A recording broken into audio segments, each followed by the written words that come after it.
YouTube channel smart studies में हमारा channel आपके लिए लेके आ रहा है गणित के बहुत रोचक और यूजफुल वीडियोस।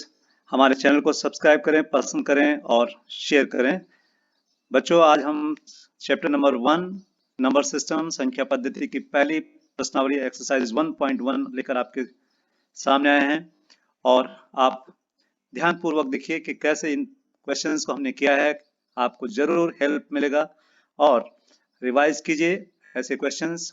और भी अगर सैंपल पेपर्स इधर बुक्स अगर आपको मिलते हैं तो उनकी प्रैक्टिस कीजिए, क्योंकि गणित जो है वो प्रैक्टिस से संबंधित सब्जेक्ट है।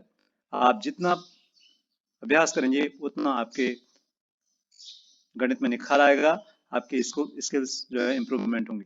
तो चलिए, आज पहली एक्सरसाइज का पहला क्वेश्चन, क्या शून्य एक परमेय संख्या है? Is 0 a rational number? क्या इसे p बटे q के रूप में लिख सकते हैं?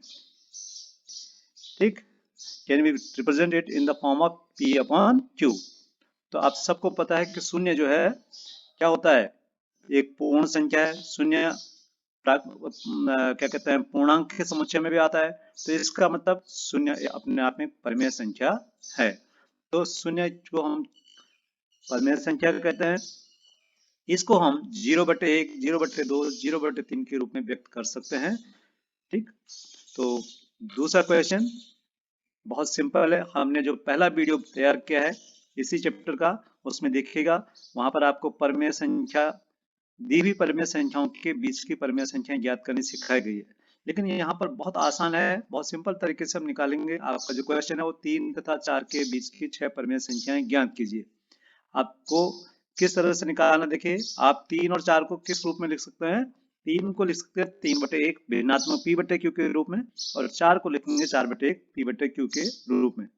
अब हम क्या करते हैं, क्योंकि इनके हर समान है तो इनको अंश और हर में क्या करते हैं, समान संख्या से गुणा अगर हम करते हैं, जैसे 10 से गुणा करते हैं, तो हमें 3 बराबर 3 गुणा के 10/1 गुणा के 10 माने 30/10 मिल जाता है। 10 या 30, और 4 जो है 40/10, 10 को 40। अब 30/10 और 40/10, 30/10 एंड 40/10 के बीच में क्या आता है?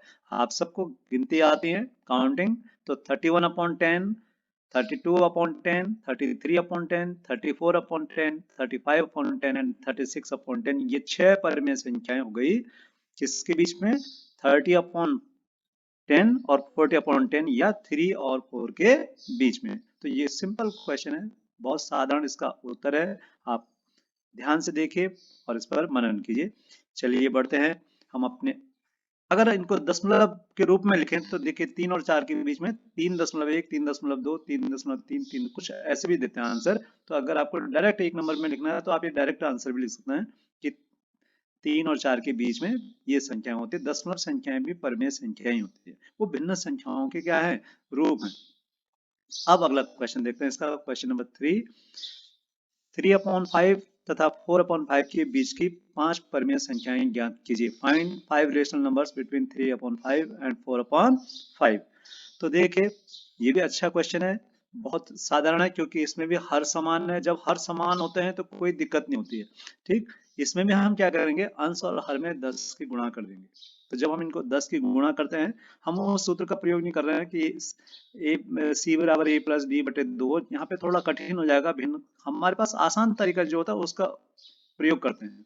तो 3/5 को 30/50 लिख दिया 10 से गुणा करके, और 4/5 को 40/50 लिख दिया 10 से अंश और हर में गुणा करके।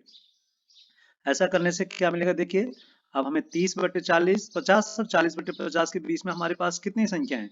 हमारे पास 31/50 है, 32/50 है, 33/50 है, 34/50 है, 35/50 है। तो all these numbers are in between 3/5 and 4/5, या 30/50 एंड 40/50। तो इस तरह से हमें 5 रेशनल नंबर्स मिल गए, 5 परमेय संख्या मिल गई, 3/5 और 4/5 के बीच की। This is answer number 3।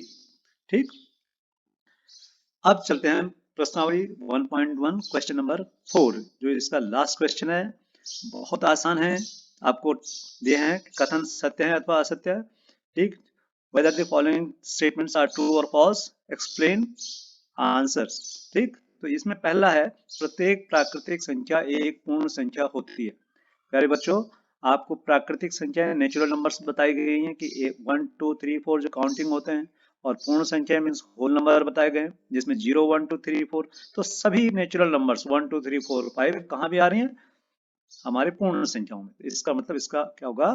ये ट्रू है, सत्य है, क्योंकि पूर्ण संख्याओं के संग्रह में, सेट में, समुच्चय में सभी प्राकृतिक संख्याएं सम्मिलित होती हैं। That is why this statement.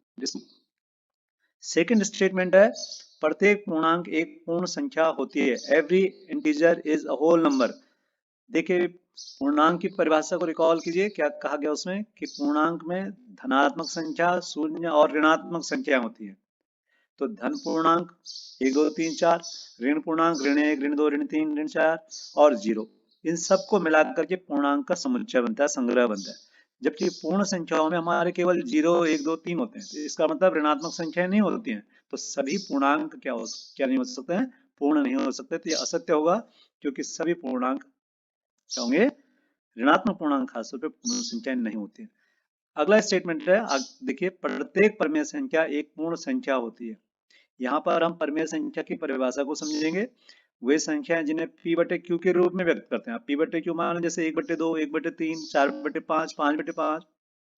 तो यहाँ पर परिमेय संख्याओं में हमें क्या होती है? भिन्नात्मक संख्याएं मिलती है, अर्थात जो क्या होते हैं? पार्ट्स होते हैं, पूरे नहीं होते हैं। और पूर्ण संख्या में हमें केवल पूरी पूरी संख्याएं मिलती हैं। इसका मतलब कि सभी संख्याएं क्या होंगी? परिमेय संख्याएं पूर्ण संख्याएं नहीं हो सकती हैं। तो इसका उत्तर भी क्या आएगा? असत्य। हमने उदाहरण लिखा है कि जैसे 1/2 क्या है? भिन्नात्मक संख्या जो कि पूर्ण नहीं है, अतः पर सभी परिमेय संख्याएं पूर्ण संख्याएं नहीं हो सकती हैं।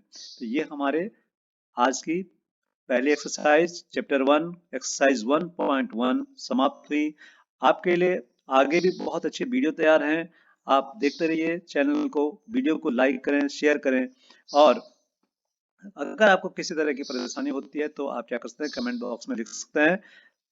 एक चीज और कि चैनल में आप बेल आइकन प्रेस जरूर करें, ताकि आपको आने वाले वीडियोस के लिए नोटिफिकेशन प्राप्त हो सके। सुरक्षित रहिए, सेफ रहिए। Have a nice time and keep doing practice in your mathematics. Thank you.